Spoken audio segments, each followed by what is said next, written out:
Spot prawns are one of the real treasures of Southern California seafood in the summertime.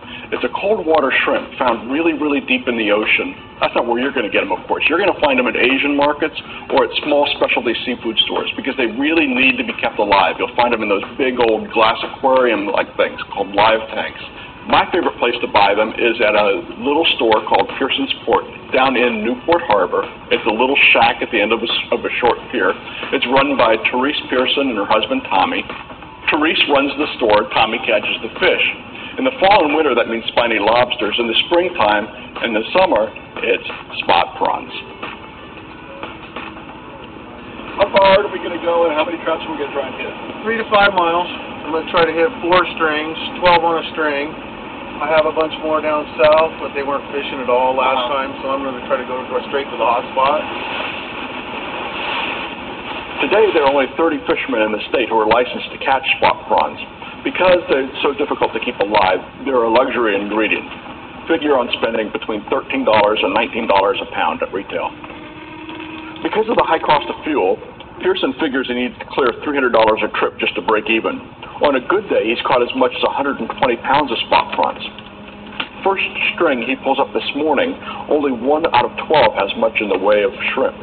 The rest are either full of urchins or hold just a single prawn. He calls them onesies. The second and third strings are even worse. Then on the fourth string he hits pay dirt, a bonanza considering how the morning's fishing has been going, probably 20 pounds of prawns.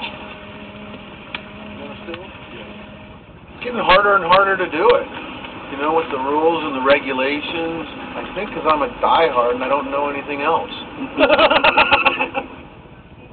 Now comes the part that makes Pearson's Port so unique. The prawns go from his boat to the shop into the tanks and are ready to be bought. We have a really unique quality in no middleman. We get our fish right off the boat, and it brings a freshness to the retail crowd, the everyday Joe that wants to come in and get the best seafood that they can get. For the most part, a lot of people, too, are shocked that fish have heads, believe it or not. They're so used to the cellophane, you know, in the little white tray that I think it really surprises them that there is a family around that's bringing it from the water and filleting it right in front of them. With an ingredient this perfect, you really don't need to do very much to it to make a delicious dish. You can saute it in a little bit of butter, maybe some chopped cherry tomatoes at the very end. They're absolutely fabulous grilled, or you can roast them in salt, something like that, very simple. And it's really an amazing thing when you think about it. Maybe a couple hours ago, these guys were 1,000 feet deep in the Pacific. Now they're getting ready to warm up in my saute pan.